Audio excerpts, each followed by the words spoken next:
بسم اللہ الرحمن الرحیم۔ پیارے دوستو، آج کی ویڈیو میں ہم آپ لوگوں کو اس بوڑھی خاتون کا واقعہ سنائیں گے جو طوفان نوح سے بچ نکلی تھی، اور ساتھ ساتھ میں حضرت نوح علیہ السلام کی کشتی کا واقعہ بھی سنائیں گے۔ سب سے پہلے اگر آپ لوگ ہمارے چینل پر نئے ہیں تو پلیز ہماری چینل کو سبسکرائب کریں اور ساتھ ہی میں بیل آئیکن کا بٹن دبائیں تاکہ آنے والی ہر ویڈیو آپ لوگوں تک پہنچ سکے۔ تو چلیے شروع کرتے ہیں۔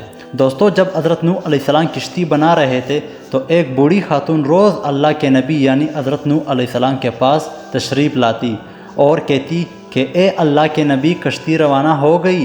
تو حضرت نوح علیہ السلام فرماتے کہ ابھی دیر ہے، اور وہ بوڑھی خاتون وہاں شام تک بیٹھتی رہتی اور پھر اٹھ کر گھر چلی جاتی اور اگلے دن پھر آ جاتی۔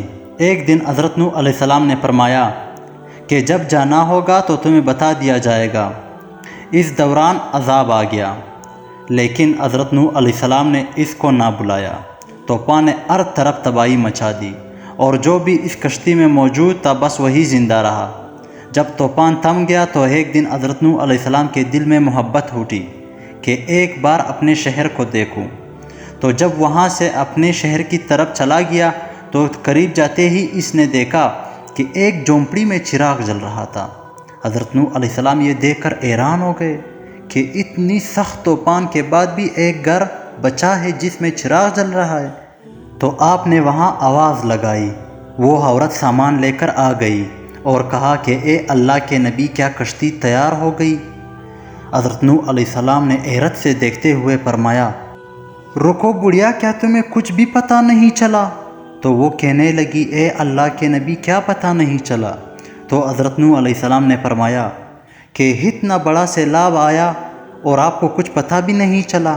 تو وہ کہنے لگی کہ اے اللہ کے نبی، ایک دن بادل گرج گئے تھے، بس اس کے بعد ایسا کچھ بھی نہیں ہوا۔ حضرت نوح علیہ السلام یہ سن کر حیران ہو گئے اور آسمان کی طرف دیکھنے لگے اور کہا، میرے اللہ، یہ کیا ماجرا ہے؟ اللہ نے حضرت نوح علیہ السلام پر وحی بھیجی کہ اے میرے پیارے نبی، اس عورت کے دل میں چنانچہ تمہاری محبت تھی اور تمہارا اس سے وعدہ بھی تھا کہ نجات کی کشتی میں اسے لے جاؤ گے، جب کہ تم نے اپنا وعدہ پورا نہیں کیا۔ لیکن اے نوح علیہ السلام، میں تو تمہارے وعدے کا ذمہ دار تھا، اس لیے میں نے اس بڑھیا کو عذاب سے دور رکھا۔ حضرت نوح علیہ السلام کی اس وقت تقریباً عمر 950 سال تھی۔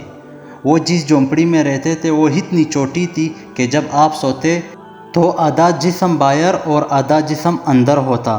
جب حضرت اسرائیل علیہ السلام روح قبض کرنے کے لیے آئے تو پوچھا، آپ نے اتنے سال اس جھونپڑی میں گزار دیے، آپ اچھا گھر بھی بنا سکتے تھے؟ تو نوح علیہ السلام نے جواب دیا، میں نے تمہاری انتظار میں اتنا عرصہ گزار دیا۔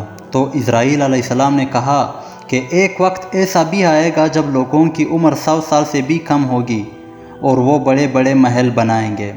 اس پر حضرت نوح علیہ السلام نے فرمایا کہ اتنی مختصر زندگی! اگر میں اس زمانے میں ہوتا تو کبھی بھی اپنا سر سجدے سے نہ اٹھاتا۔ حضرت ابن عباس رضی اللہ عنہ سے مروی ہے کہ کشتی کی لمبائی 1200 گز اور چوڑائی 600 گز تھی۔ حضرت نوح علیہ السلام کشتی بنانے میں مصروف تھے تو ان کے قوم والے آپ کے پاس سے گزرتے اور مذاق اڑاتے اور ہنستے۔ جب کشتی تیار ہو گئی اور عذاب کا وقت آیا تو اللہ تعالیٰ نے حکم دیا کہ ہر قسم کے جانوروں کا ایک ایک جوڑا اس میں رکھ دو، اور جو لوگ ایمان لائے ہیں اسے بھی سوار کر دو۔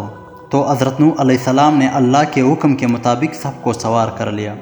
اس کے بعد طوفان کے آثار ظاہر ہونے لگے اور دیکھتے ہی دیکھتے ہر طرف سے پانی نکلنے لگا، یوں لگ رہا تھا جیسے قیامت کا منظر ہو۔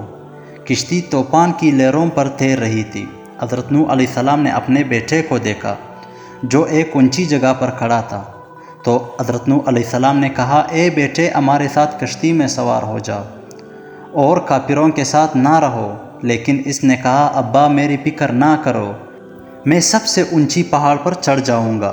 حضرت نوح علیہ السلام نے کہا کہ آج اللہ کے عذاب سے کوئی نہیں بچ سکتا، اور اسی وقت پانی کی ایک بڑی لہر آئی اور وہ غرق ہوا۔ حضرت نوح علیہ السلام نے اللہ سے اپنے بیٹے کی مغفرت کی اور عرض کی کہ اے پروردگار، تو نے میرے گھر والوں کی بخشش کا وعدہ فرمایا تھا، تو یہ بیٹا بھی گھر والوں میں سے ہے۔ اللہ تعالیٰ نے فرمایا کہ نوح علیہ السلام اس کے اعمال اچھے نہیں ہیں۔ طوفان اتنا زیادہ تھا کہ زمین پر کوئی چیز بھی زندہ نہ رہی۔ حضرت نوح علیہ السلام کی پہاڑ نما کشتی تھی جو اللہ کی مدد سے طوفان کی بڑی لہروں پر تیر رہی تھی۔ حضرت ابن عباس رضی اللہ عنہ سے روایت ہے کہ کشتی میں تقریباً 180 اشخاص تھے اور ہر ایک کے ساتھ ان کا کنبہ بھی تھا۔ یہ لوگ کشتی میں تقریباً 150 دن تک رہے اور اللہ نے کشتی کا رخ مکہ کی طرف پھیر لیا تھا۔ کشتی 40 دن تک بیت اللہ کا چکر لگا رہی تھی۔ اس کے بعد اس کا رخ جبل جود کی طرف پھیر لی گئی تھی جہاں وہ ٹھہر گئی۔ پھر حضرت نوح علیہ السلام نے زمین کا جائزہ لینے کے لیے ایک کوے کو بھیجا، مگر جب کوے نے کسی جگہ پر مردار کو دیکھا تو وہی بیٹھ کر اسے کھانے لگا، جس کی تاخیر کی وجہ سے اس کے بعد کبوتر کو بھیجا۔ کبوتر ایک زیتون کا پتا لے کر آئی، جس کو دیکھ کر حضرت نوح علیہ السلام نے اندازہ لگایا کہ زمین خشک ہو چکی ہے۔